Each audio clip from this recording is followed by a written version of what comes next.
Think about a time something shifted on you. You unexpectedly, a project at work took a sharp turn, maybe your daily routine got completely upended, or even a relationship dynamic changed. Yeah. Remember how you reacted? Did you roll with it easily, or, well, did it feel like a real struggle? That initial reaction to change, whether it's big or small, that's something we all experience, right? Definitely. And that's exactly what we're diving into today. Our source material is Who Moved My Cheese by Dr. Spencer Johnson. Right, and we're not just looking at the story itself, though. We're also digging into Kenneth Blanchard's insights. He co-authored The 1 Minute Manager and his thoughts on how this story came about. Plus, there's this really interesting discussion section with former classmates who've all read it. Exactly. So think of this deep dive as maybe your quick guide to understanding how to navigate change a bit more effectively. Hopefully with some aha moments, Yeah. but without feeling, overwhelmed. Right, because this book, it presents what seems like a really simple story, like a parable. Yeah. But it's packed with some pretty profound observations about how we deal with change. And Blanchard actually structures the book in 3 parts. That's right. We start with this gathering of old friends, then we get the main parable, Who Moved My Cheese, and then finally there's a discussion where they sort of unpack its meaning and how it applies. Okay. And Kenneth Blanchard, right at the beginning, he really emphasizes how much this cheese story, as he calls it, resonated with him, even before his other famous book. Yeah, long before the 1 Minute Manager. He saw it as this powerful way to understand how we react to changes, both at work and just in life generally. So let's unpack this idea of cheese. It's obviously central. It is. And in the story, Blanchard makes it clear it's not really about food. It's a metaphor. For what, exactly? Well, basically anything we desire. It could be a job, a relationship, money, a house, freedom, health, even things like recognition or peace of mind. So it's whatever we think will bring us happiness. Precisely. It's that thing or things we believe bring us happiness and security. You could say cheese represents our psychological comfort zones, maybe, and the sources of our perceived security. And it's so personal, isn't it? What one person sees as their cheese. Someone else might not care about it at all. Yeah. Yeah. But the key thing is we get attached to our cheese. And losing it feels unsettling. Deeply unsettling. And the maze where the characters look for their cheese, that's just the environment where we spend our time trying to get what we value. Our workplace, community. Your organization, your community, even your family or relationships, anywhere you seek your desires. Gotcha. And Blanchard really pushed this story, shared it widely. Oh, globally. Yeah. And what's striking is the impact it's reported to have had. He mentions people crediting it with helping them through really significant life transitions. Like saving careers, Yeah. marriages. Yeah. He even says saving lives in some cases. It sounds dramatic, but it highlights the power people found in its message. He gives that example of the broadcaster Charlie Jones. Right. The NBC broadcaster. Great example. This guy was apparently fantastic covering track and field at the Olympics. And then they moved him. Moved him to swimming and diving, sports he didn't know nearly as well. And he was, understandably, really disappointed.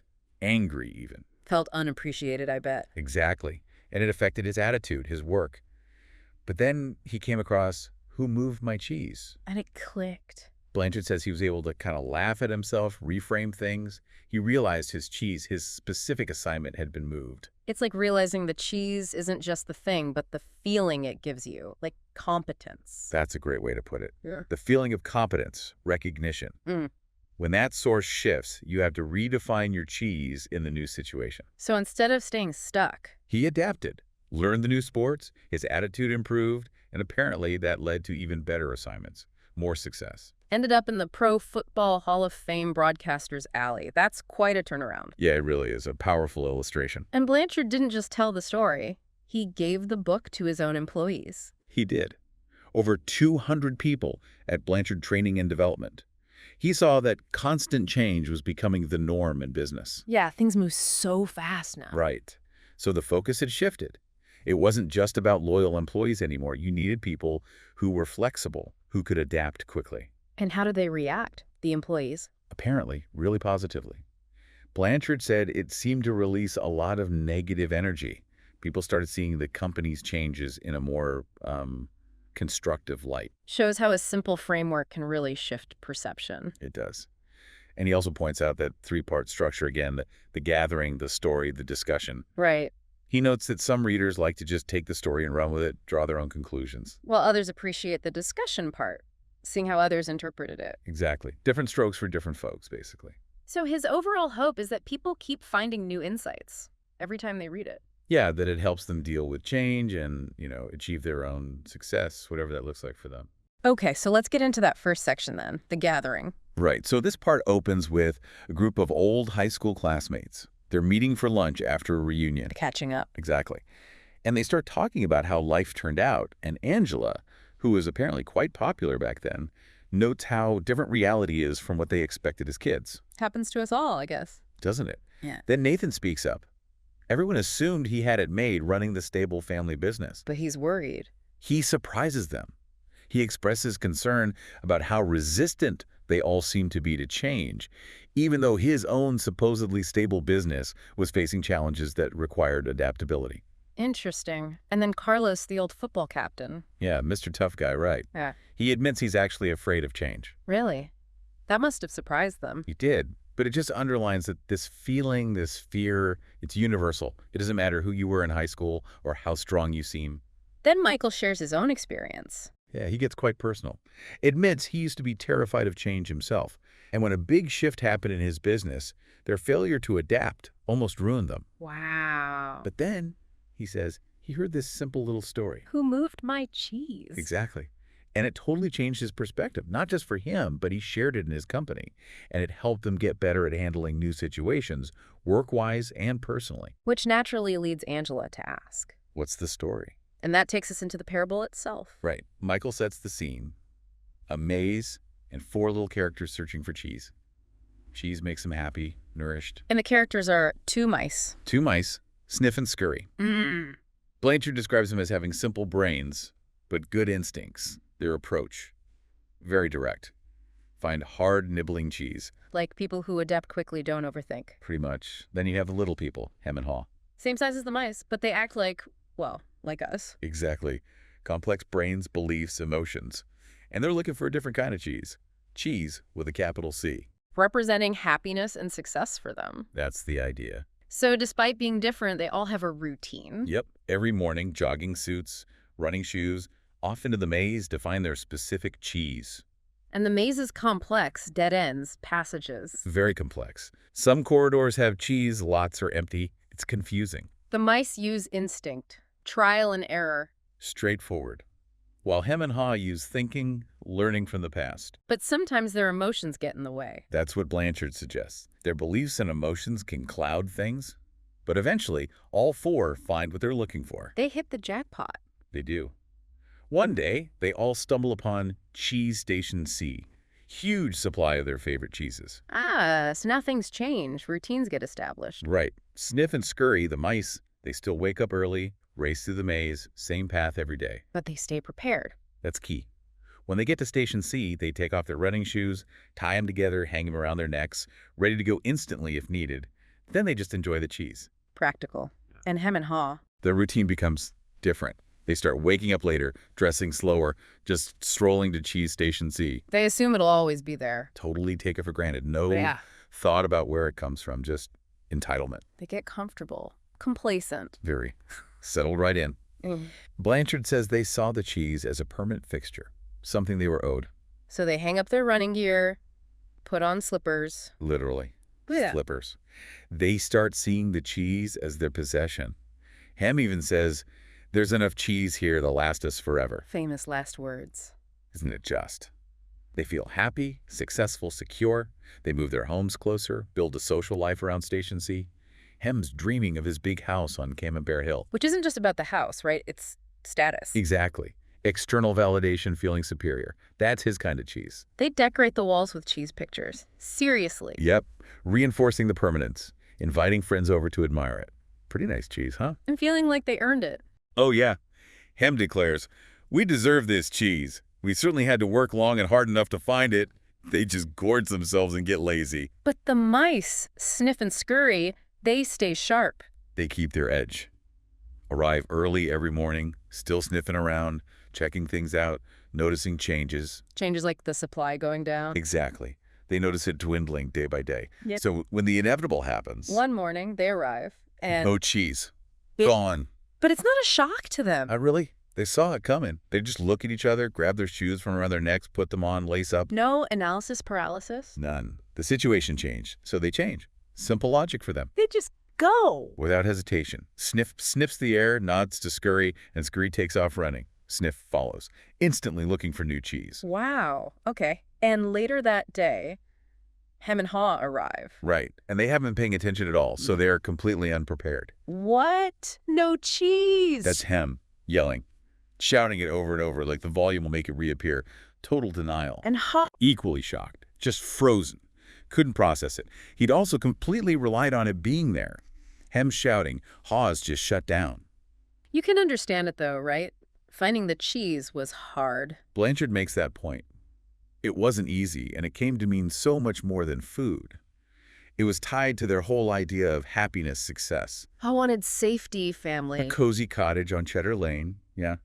For him, it was security. While for him, it was maybe more about status. Seems that way. The big house, feeling important, different cheese, different meaning lost. So they just hang out at the empty station. For a long time. Trying to figure out what to do, refusing to accept it's gone, while Sniff and Scurry are already long gone. They start getting frustrated, blaming. Yeah. Complaining, arguing, it's unfair. Haw starts getting really depressed, worrying about the future. He'd made plans based on that cheese. They feel blindsided, it's unjust. Totally. Hungry, discouraged, they finally go home that night. But before leaving, Haw does something significant. Writes on the wall. Yep. The more important your cheese is to you, the more you want to hold on to it. Powerful insight, even in despair. It is. But the next day, they still go back to Station C. Still hoping. Still empty, obviously. Of course. They're completely stuck. Haw tries to ignore it, close his eyes. Literally covers his ears at one point, unwilling to admit it had been dwindling. Him, meanwhile, is overthinking everything. Why me? What's going on? His complex brain just spinning. Why did they do this to me? Then Haw has a moment of clarity, asks about the mice. Yeah, finally. By the way, where are Sniff and Scurry? Do you think they know something we don't? And Hem just scoffs. Completely dismisses them. They're just mice. Simple creatures, he insists. We're little people. We're special. We should be able to figure this out. Entitled, We Deserve Better. Exactly. He feels they're owed an explanation, maybe compensation. Haw's getting agitated, suggests they stop analyzing and actually look for new cheese. But Hem won't budge. Adamant.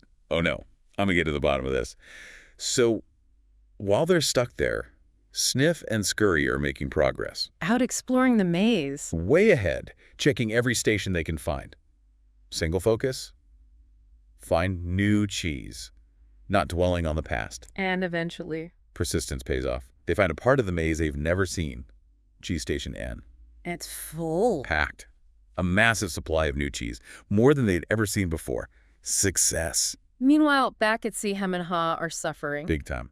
Hunger, frustration, starting to blame each other. Haw occasionally thinks about the mice, wonders if they found anything. He does. He acknowledges the maze is uncertain, but hopes their difficulties are temporary.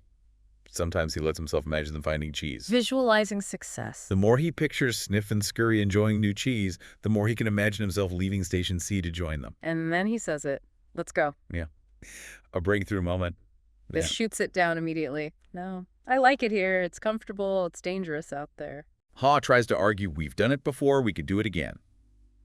But Hem doubles down on the fear. Too old. Might get lost. Look foolish. And Haw's own fear creeps back in. Yeah, Hem's negativity pulls him back.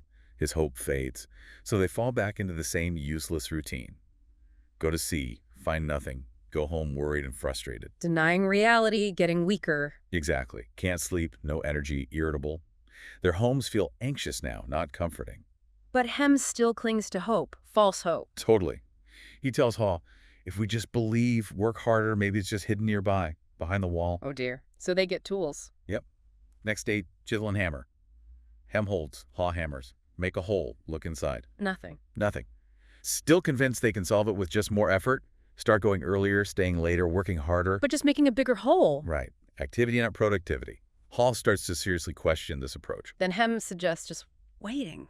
Maybe we should just sit here. They have to put it back eventually. Haw Haw wants to believe him, so they keep waiting, pointlessly. Getting weaker, more stressed. Definitely. Haw gets really restless.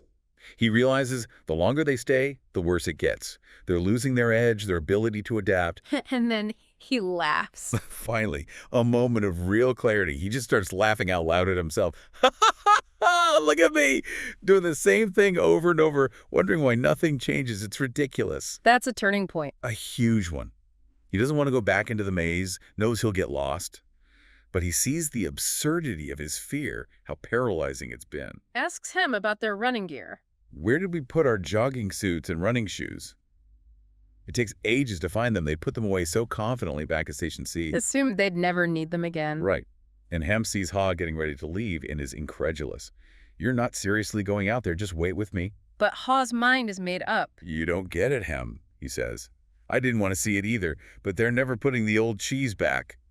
That was yesterday's cheese. It's time to find new cheese. Hem just lists all his fears. No cheese out there. Can't find it. All of it. Ha admits he had those same doubts. But the image of finding new cheese, the good things it represents, that gives him the courage. Life moves on, and so should we.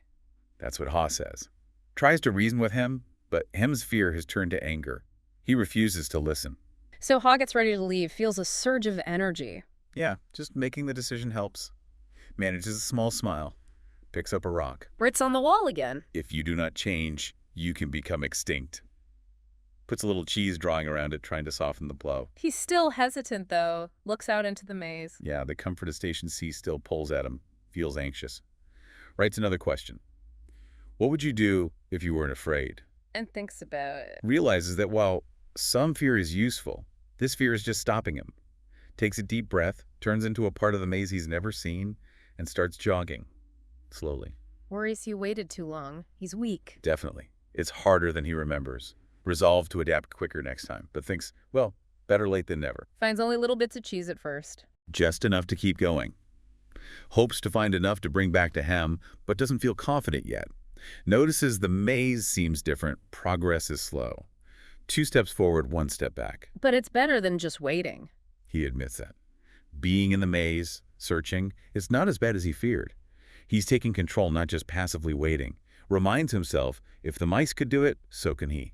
Has another realization about Station C. Looks back and sees the cheese didn't vanish overnight. It dwindled, got old, moldy. He just hadn't paid attention. Could have seen it coming if he wasn't complacent. Admits it ruefully. Stops. Writes again. Smell the cheese often so you know when it is getting old. Finds another station, looks promising, but empty. Feels like a long time searching, then this promising station. Empty. Someone got there first. Really discouraging.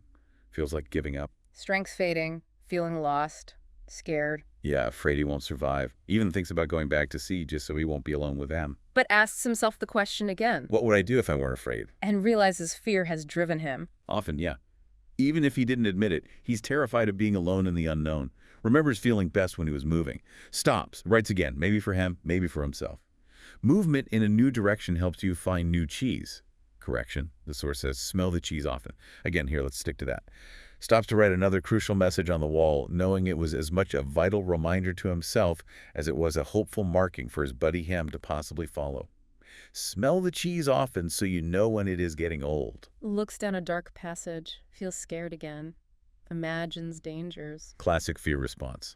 Realizes he's scaring himself with his own thoughts. Starts to laugh again, recognizing how fear makes things worse. Decides to act as if he wasn't afraid. Moves forward. And feels better. Starts to enjoy it. Surprisingly, yes. A smile spreads across his face. Discovers he's letting go of fear, trusting the path. Starts enjoying the journey itself, even without finding much cheese yet. Writes, when you move beyond your fear, you feel free. Realizes fear held him captive. For way too long. Just moving in a new direction feels liberating. Feels a breeze, takes deep breaths, invigorated. Overcoming the fear makes the journey enjoyable. Starts visualizing again. To stay motivated. Vividly.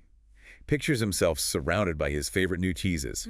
The clearer the image, the more real it feels, the stronger his belief he'll find it.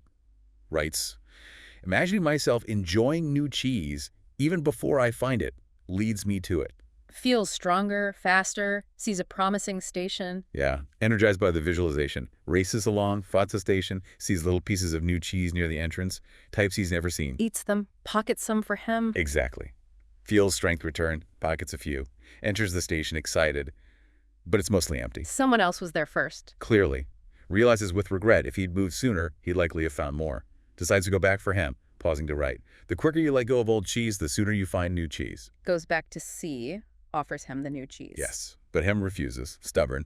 I want my cheese back, not changing till I get it. So Hall leaves him again, disappointed. Deeply disappointed, but turns and heads back out. Misses M, but realizes he's enjoying the discovery, the progress. Understands happiness isn't just having cheese. It's not being controlled by fear. Exactly. Taking a new direction gives him strength. Realizes the fear of the situation was worse than the reality. Much worse. He was so scared of finding nothing he didn't even start. But since starting, he's found enough to keep going. Writes, it is safer to search in the maze than remain in a cheeseless situation. Sees change as natural, continuous, not a shock if you're watching. Yeah. It only surprises you if you're not expecting it, not looking. Writes, old beliefs do not lead you to new cheese. His new beliefs are driving new behavior. He sees that clearly. He's not stuck anymore. Writes, when you see that you can find and enjoy new cheese, you change course. Knows he'd be better off if he'd changed sooner. Definitely. Gathers his resolve, keeps going into unexplored parts, finds more bits of cheese, regaining strength, confidence. Glad he left the writings for Ham. Writes, noticing small changes early helps you adapt to the bigger changes that are to come. Finally lets go of the past, embraces the future, moves faster. Completely. More speed, more confidence. And then he reaches Cheese Station N. The jackpot. Absolutely astonished. Massive supply of new, delicious cheese. Sees Sniff and Scurry there, munching away happily. Reunited with the mice. Greets them warmly, samples the cheese, takes off his running gear but keeps it ready just in case, and dives in. Raises a piece. Hooray for change! You got it. Reflecting back, he sees fear held him back. Totally. Clinging to an illusion. The change started when he laughed at himself. Yeah. Learned from Sniff and Scurry's simplicity cheese moves. You move. Appreciates his own brain now, too, for learning, planning. Yes. Using his intelligence productively. Understands flexibility, speed are crucial. Realizes the biggest block to change is yourself. And there's always new cheese, if you get past the fear. Always. The adventure, the reward comes after facing the fear. Sees the change as a blessing in disguise. Didn't like it then, but now sees it led him to better cheese and made him stronger, better. Thinks of him, hopes he finds the writings. But knows Hem has to find his own way. Ultimately, yes. Decides to summarize his learnings on the wall at Station N. All those key phrases. Change happens. Anticipate change. Monitor change. Adapt to change quickly. Change. Enjoy change. Be ready to change quickly. He settles in at N, but stays vigilant. Explores. Learns his lesson. Doesn't get complacent again, even with abundance. Keeps exploring. Then, he hears something. Movement. Could it be Hem? The story leaves it open. A sound of movement nearby. Hopes his friend finally decided to move with the cheese. And that leads into the discussion section. Right. Back to the classmates after Michael finishes the story. They're all smiling, thinking. The story clearly hit home. Angela kicks it off. So who are you in this story? Great question. Carlos immediately says Hem, remembering his resistance during a job change. Didn't want to see it. Frank sees Hem in a military colleague who wouldn't accept his department closing. Common pattern. Jessica says her professional cheese has moved loads of times.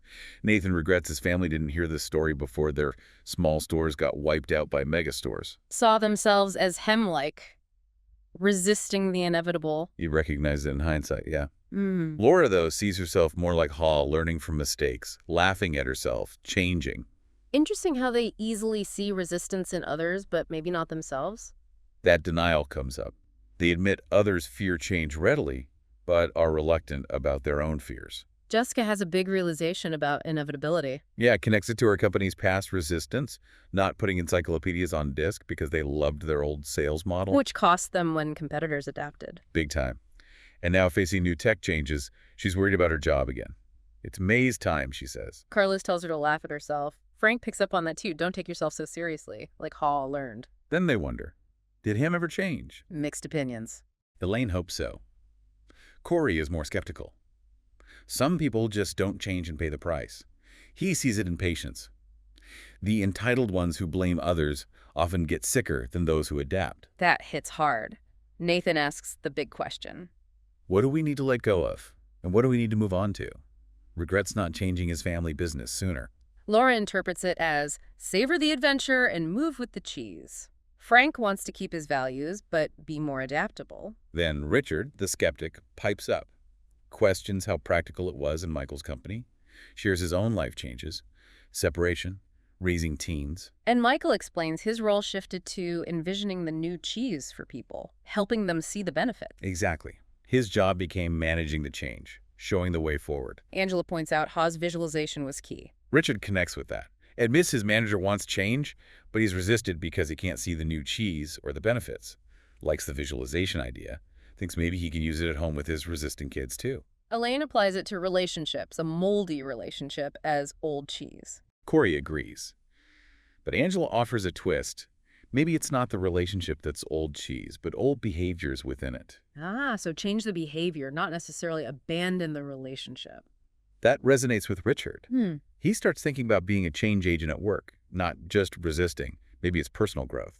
Becky bravely says she's Hem, realizes she passed her fear of change to her kids. But then shares a positive outcome, her son thriving after a move she dreaded. Change can be good. Jessica plans to talk to her family about it, identify their cheese, their roles. Frank commits to being more like Ha, sharing the story with military friends transitioning out. And Michael shares more about using it in his business. He created a common language, helped people discuss change, especially those feeling less powerful.